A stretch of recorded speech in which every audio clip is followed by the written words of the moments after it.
anak-anak Ibu semuanya, jumpa lagi dengan Ibu Winnie dalam pembelajaran Bahasa Indonesia. Kita akan mempelajari materi struktur dan kebahasaan teks cerpen. Simak video berikut ya. Sebelum kita memasuki materi pembelajaran, kita harus mengetahui terlebih dahulu tujuan pembelajaran kita. Adapun tujuan pembelajaran kita yaitu pertama, melalui kegiatan pembelajaran teks cerpen, siswa dapat menelaah struktur teks cerita pendek yang didengar atau dibaca.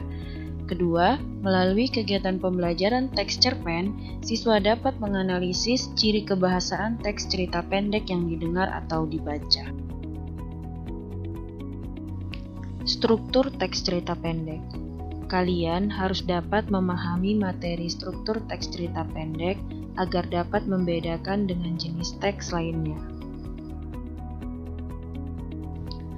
Struktur teks cerpen terdiri dari yang pertama ada orientasi, yaitu bagian pendahuluan dalam sebuah cerita, baik pengenalan sifat tokoh, tempat peristiwa dalam cerita, maupun pengenalan suasana dan alur cerita.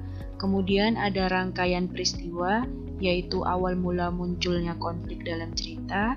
Lalu ada komplikasi, yaitu masalah atau konflik yang terdapat dalam cerita.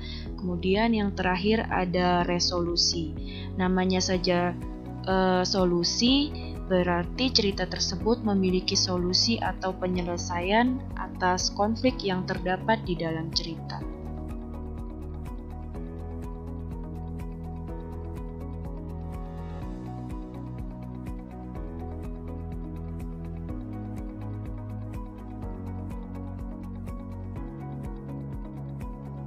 Selanjutnya kita pelajari mengenai kebahasaan teks cerpen.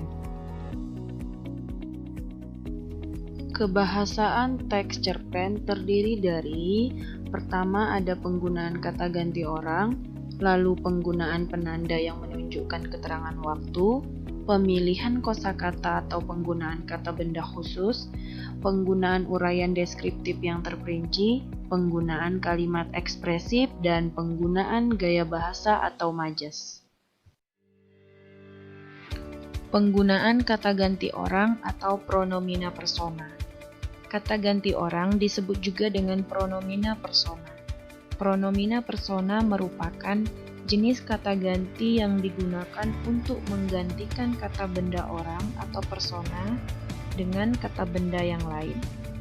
Adapun jenis pronomina persona yaitu pertama ada persona pertama atau kata ganti orang pertama yang terdiri dari persona pertama tunggal ditandai dengan kata saya, aku, daku, ku. Kemudian persona pertama jamak ditandai dengan kata kami, kita. Berikutnya ada kata ganti orang kedua. Kata ganti orang kedua menunjuk pada orang kedua atau orang yang diajak berbicara. Kata ganti orang kedua terdiri dari kata ganti orang kedua tunggal ditandai dengan kata engkau, kamu, anda, dikau, kau, mu. Kata ganti orang kedua jamak ditandai dengan kata kalian, kamu, anda sekalian. Terakhir, kata ganti orang ketiga. Kata ganti orang ketiga menunjuk pada orang yang dibicarakan. Kata ganti orang ketiga terdiri dari kata ganti orang ketiga tunggal, ditandai dengan kata ia, dia, beliau, nya. Kata ganti orang ketiga jamak ditandai dengan kata mereka. Berikutnya penggunaan penanda yang menunjukkan keterangan waktu. Kalimat keterangan waktu adalah kalimat yang di dalamnya terdapat kata keterangan waktu sebagai penunjuk waktu terjadinya sebuah peristiwa tertentu. Contoh, besok, pagi, siang, esok, dan penunjuk hari. Pemilihan kosakata atau penggunaan kata benda khusus. Kosakata mempunyai hubungan erat dalam menciptakan alur cerita. Pemilihan kosakata yang tepat akan menambah keindahan dan keserasian makna yang tercipta. Pemilihan kosakata dalam cerpen dapat berupa pemilihan menggunakan kata khusus daripada kata umum. Contoh, sambil berlutut dan menyeka air mata, Ara meletakkan karangan bunga krisan di atas pusara neneknya. Kata bunga krisan merupakan kata benda khusus. Penggunaan uraian deskriptif yang terperinci. Penggunaan kalimat deskriptif berfungsi melukiskan atau menggambarkan keadaan atau peristiwa dalam cerpen. Penggunaan kalimat deskriptif ini membuat pembaca lebih memahami alur cerita. Selain itu, kalimat deskriptif bertujuan membuat pembaca memahami peristiwa yang terjadi dalam cerpen. Contoh, dari penjelasan singkat, aku melihat Rina bersedih. Adapun uraian deskriptifnya, aku mendapati muka Rina dilingkupi awan kelabu. Terpapar jelas di sana gurat-gurat kesedihan yang entah kapan akan memudar. Manik matanya yang coklat terang seolah berteriak kepada dunia betapa banyak luka cita yang ia hadapi. Selanjutnya, penggunaan kalimat ekspresif. Kalimat ekspresif adalah sebuah gaya bahasa berupa perkataan spontan yang bertujuan untuk menyampaikan pendapat, gagasan, ide, tanggapan, dan isi perasaan, baik dalam bentuk bahasa tulisan maupun bahasa lisan. Contoh, wah bahagia sekali aku saat mendapat nilai 100 pelajaran matematika. Kalimat di atas mengekspresikan perasaan bangga terhadap diri sendiri.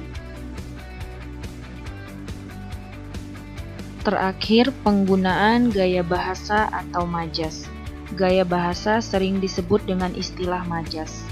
Gaya bahasa pada cerpen berperan memperindah dan meningkatkan efek makna dalam bacaan. Gaya bahasa biasanya memperkenalkan atau membandingkan suatu benda dengan benda lainnya. Penggunaan gaya bahasa akan menimbulkan makna konotasi atau makna tidak sebenarnya. Jenis-jenis majas. Majas terdiri dari majas perbandingan, majas pertentangan, majas sindiran, dan majas penegasan. Majas perbandingan terdiri dari asosiasi, yaitu perbandingan dua hal yang pada hakikatnya berbeda, tetapi sengaja dianggap sama. Majas ini ditandai oleh penggunaan kata bagai, bagaikan, seumpama, seperti, dan laksana. Contoh, semangatnya keras bagaikan baja, mukanya pucat bagai mayat. Kedua, metafora. Majas metafora adalah majas yang membandingkan suatu benda dengan benda lain secara langsung. Contoh, dia dianggap anak emas majikannya. Perpustakaan adalah gudang ilmu. Majas perbandingan berikutnya adalah personifikasi. Personifikasi adalah majas yang membandingkan benda-benda tak bernyawa seolah-olah mempunyai sifat seperti manusia. Contoh, badai mengamuk dan merobohkan rumah penduduk. Ombak berkejar-kejaran ke tepi pantai. Lalu ada majas alegori, simbolik, metonimia, dan sinekdok. Kemudian majas sindiran. Majas sindiran terdiri atas ironi, sinisme, dan sarkasme. Ironi ini adalah majas yang menyatakan hal yang bertentangan dengan maksud menyindir. Contoh, ini baru siswa teladan, setiap hari pulang malam. Kemudian sinisme. Sinisme adalah majas yang menyatakan sindiran secara langsung. Contoh, perkataanmu tadi sangat menyebalkan, tidak pantas diucapkan oleh orang terpelajar sepertimu. Kemudian sarkasme. Sarkasme adalah majas sindiran yang paling kasar. Majas ini biasanya diucapkan oleh orang yang sedang marah. Contoh, mau muntah aku melihat wajahmu, pergi kamu. Selanjutnya, majas penegasan. Majas penegasan terdiri dari yang pertama ada pleonasme. Pleonasme adalah majas yang menggunakan kata-kata secara berlebihan dengan maksud menegaskan arti suatu kata. Contoh, semua siswa yang di atas agar segera turun ke bawah. Mereka mendongak ke atas menyaksikan pertunjukan pesawat tempur. Kata turun ke bawah dan mendongak ke atas itu merupakan kata yang maknanya sama. Nah, kata yang maknanya sama secara berlebihan tersebut memang sengaja digunakan dengan maksud untuk menegaskan arti suatu kata. Selanjutnya ada majas repetisi, paralelisme, tautologi, dan klimaks. Selanjutnya masih di majas penegasan ada antiklimaks, yaitu majas yang menyatakan beberapa hal berturut-turut yang makin lama menurun. Kemudian ada retorik, yaitu majas yang berupa kalimat tanya namun tidak memerlukan jawaban, dan tujuannya itu memberikan penegasan, sindiran, ataupun menggugah. Terakhir, majas pertentangan. Majas pertentangan terdiri dari antitesis, paradoks, hiperbola, litotes.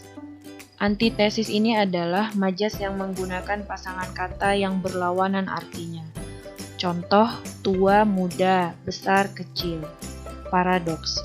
Paradoks itu adalah majas yang mengandung pertentangan antara pernyataan dan fakta yang ada. Contoh, aku merasa sendirian di tengah kota Jakarta yang ramai ini. Lalu, hiperbola. Hiperbola ini adalah majas yang berupa pernyataan berlebihan dari kenyataan dengan maksud memberikan kesan mendalam atau meminta perhatian. Contoh, suaranya menggelegar membelah angkasa. Tubuhnya tinggal kulit pembalut tulang. Terakhir, litotes. Litotes ini adalah majas yang menyatakan sesuatu dengan cara yang berlawanan dari kenyataannya dengan mengecilkan atau menguranginya. Tujuannya untuk merendahkan diri. Contoh, makanlah seadanya hanya dengan nasi dan air putih saja. Mengapa kamu bertanya pada orang yang bodoh seperti saya ini? Demikian pembelajaran kita mengenai materi struktur dan kebahasaan teks cerpen. Semoga anak-anak ibu semua dapat memahaminya dengan baik. Sampai jumpa di video pembelajaran berikutnya.